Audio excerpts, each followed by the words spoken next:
नमस्ते विद्यार्थियों। हम लोग संबंध तत्व के भेद को पढ़ चुके थे और आज रूप विज्ञान के अंतर्गत एक नए शीर्षक पर विचार करेंगे, जो है संबंध तत्व और अर्थ तत्व का संबंध।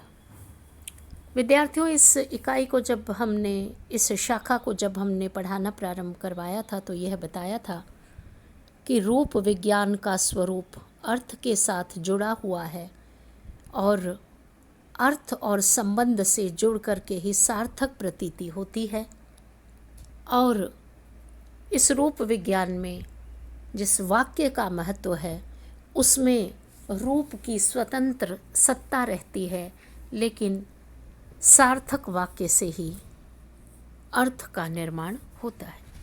इसलिए संबंध तत्व और अर्थ तत्व का संबंध हमेशा एक साथ होता है, लेकिन कुछ भाषाओं में संबंध तत्व और अर्थ तत्व का संबंध नहीं होता, स्वतंत्र रूप से भी संबंध तत्व होते हैं। कुछ बिंदुओं द्वारा हम इसको समझेंगे। तो संबंध तत्व और अर्थ तत्व के संबंध का पहला बिंदु है पूर्ण संयोग। पूर्ण संयोग से तात्पर्य है कि कुछ भाषाओं में अर्थ तत्व और संबंध तत्व दोनों एक दूसरे से इतने मिले रहते हैं कि एक ही शब्द एक साथ दोनों तत्वों को प्रकट करता है। जैसे विद्यार्थियों, भारोपीय परिवार की भाषा है, उसमें सेमेटिक परिवार की भाषा इसी प्रकार की है, जहाँ संबंध तत्व और अर्थ तत्व का पूर्ण संयोग होता है। अरबी में भी, उर्दू में भी एक शब्द है कातिल, कतल, युक्तुल, उक्तुल। ये दोनों तत्व एक साथ मिले हुए होते हैं। दूसरा है अपूर्ण संयोग।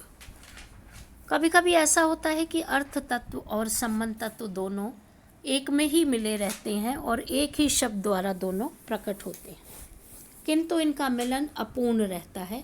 इस कारण संबंध और अर्थ तत्व दोनों देखे जा सकते हैं और इनका जो संयोग होता है वह नीर क्षीरवत, यानी दूध और पानी में मिले जैसा होता है। जैसे दूध में जब पानी मिल जाता है तो दोनों को अलग नहीं किया जा सकता, दोनों एक साथ ही जुड़ जाते हैं।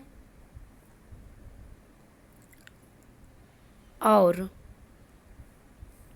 कई भाषाओं में इस प्रकार का संबंध तत्व जुड़ा हुआ दिखलाई पड़ता है। जैसे द्रविड़, तुर्की और एस्पेरेंतो भाषाओं में संबंध तत्व एक सा लगा हुआ रहता है। कन्नड़ भाषा का भी एक उदाहरण है सेवक रू, सेवक रनु। तुर्की में सेव का अर्थ होता है स्नेह करना, सेव इकमेव इसके उदाहरण हैं। यानी विद्यार्थियों, आपको समझना यह है कि संबंध तत्व और अर्थ तत्व दोनों कुछ भाषाओं में एक से होते हैं, कुछ भाषाओं में मिले हुए रहते हैं, कुछ भाषाओं में अलग रहते हैं और कुछ भाषाओं में ये एक साथ जुड़ करके सार्थक अर्थ का निर्माण करवाते हैं। तीसरा बिंदु है दोनों स्वतंत्र। कुछ भाषाओं में संबंध तत्व और अर्थ तत्व दोनों ही एकदम अलग अलग होते हैं। इसके कई भाग किए जा सकते हैं। जैसे अयोगात्मक भाषा, चीनी भाषा में हम देखते हैं शब्द दो प्रकार के होते हैं। एक पूर्ण शब्द होता है, एक रिक्त शब्द होता है। और रिक्त शब्द का प्रयोग हमेशा तो नहीं होता, लेकिन स्थान प्रधान भाषा में कभी कभी अवश्य होता है। जैसे एक पूर्ण शब्द है, एक अक्षर है वो, एक है मैं या मुझे, इसके लिए प्रयुक्त होता है शब्द उलुत्सु। अगला बिंदु है संबंध तत्व का आधिक्य।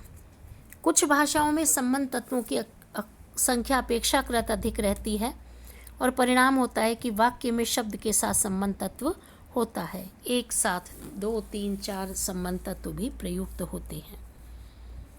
हिंदी में केवल संज्ञा बहुवचन विभक्ति लगाने से काम चल जाता है, होता है, और एक भाषा में एक ही तरह के संबंध तत्व मिलें और दोनों तत्वों में संबंध एक ही तरह के हों, ऐसे संबंध तत्व और अर्थ तत्व के बीच संबंध होता है।